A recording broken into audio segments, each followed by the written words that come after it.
اللہ کے محبوب کا ایک فرمان سنیے، ہر دین کی ایک الگ شناخت ہوتی ہے، الگ پہچان ہوتی ہے، ہر دین کا ایک تشخص ہوتا ہے جس سے وہ دین پہچانا جاتا ہے۔ فرمایا اسلام کا تشخص حیا ہے۔ اب مجھے یہ بتائیے، ہر وہ رسم، ہر وہ طرز زندگی جو اسلام کے اس مزاج سے ٹکراتی ہو تو عملی طور پہ ہمیں اس کا بائیکاٹ کرنا ہوگا اور اس کے لیے ہمیں کوشاں ہونا پڑے گا، اس لیے کہ اسلام کا مزاج یہ ہے کہ اسلام ہمیں درس حیا دیتا ہے، صرف درس حیا نہیں دیتا بلکہ رسول رحمت نے فرمایا ہر دین کی ایک الگ پہچان ہے، ایک شناخت ہے اس دین کی۔ اسلام کی شناخت حیا ہے، اور حیا ایک ایسی دولت ہے جب یہ روحوں میں اترتا ہے اور من میں سماتا ہے تو اللہ تعالیٰ جل شانہ کی رحمتیں اس شخص کے اوپر نازل ہوتی ہیں۔ سب سے زیادہ اس کائنات میں حیا کرنے والے، حدیث پاک میں آتا ہے حضور علیہ الصلوۃ والسلام کواری لڑکی پردے میں جس طرح سمٹی ہوئی ہوتی ہے، فرمایا اس سے بھی زیادہ حیا کرنے والے تھے۔ تو ہمیں درس حیا کا دیا گیا، اور ایک مقام پہ یوں ارشاد فرمایا گیا کہ حیا اور ایمان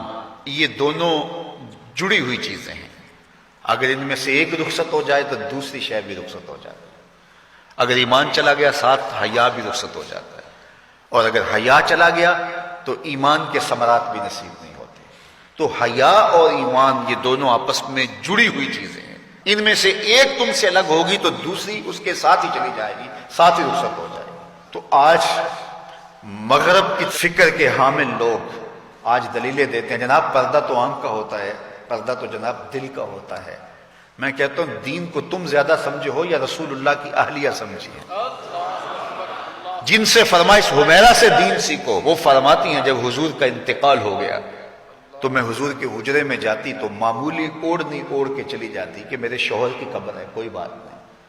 فرمایا اس کے بعد حضرت صدیق اکبر کا وصال ہوا تو وہ بھی حضور کی قربت میں دفن ہوئے، تو میں پھر اس معمولی اوڑھنی کے ساتھ چلی جاتی، اس لیے کہ میں کہتی ایک میرا شوہر ہے دوسرا میرا باپ ہے، تو معمولی کپڑا لیتی اور میں چلی جاتی۔ فرمایا پھر حضرت عمر کا انتقال ہوا اور وہ بھی ساتھ دفن ہوئے، تو حضرت عائشہ رضی اللہ تعالیٰ عنہ فرماتی ہیں کہ واللہ ما دخلت الا وانا مشدودۃ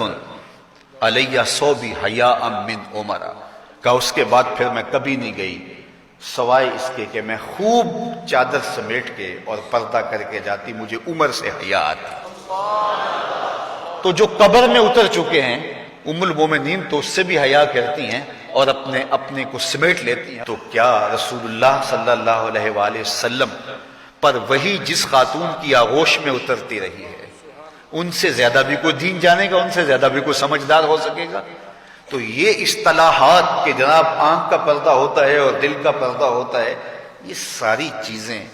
مغرب کی طرف سے ہمارے اندر داخل کر دی گئی ہیں کہ اس قوم کو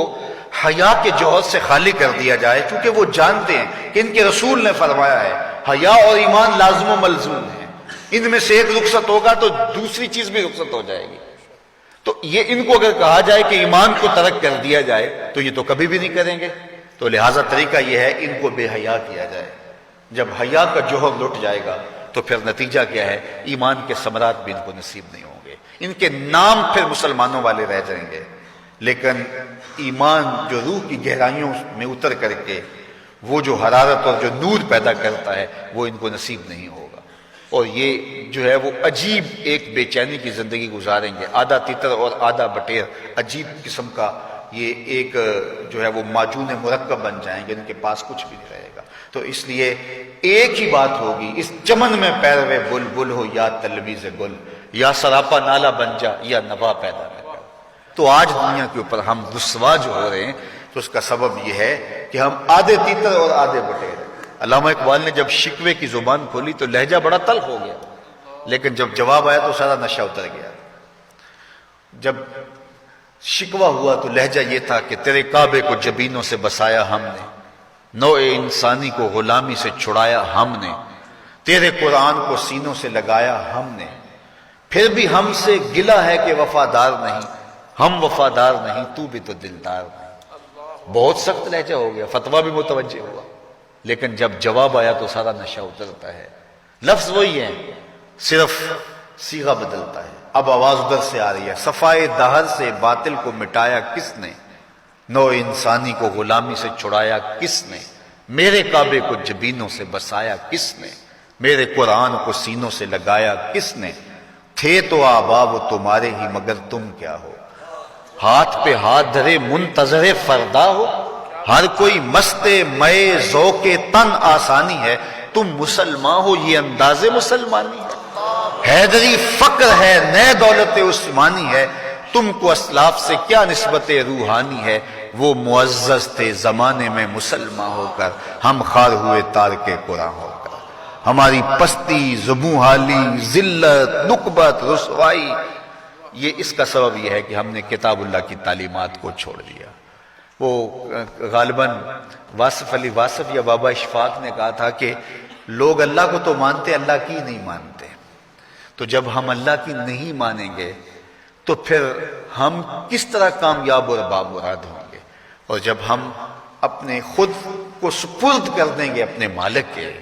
تو پھر ہماری زندگی خوبصورت رنگ میں ڈھلتی چلی جائے گی۔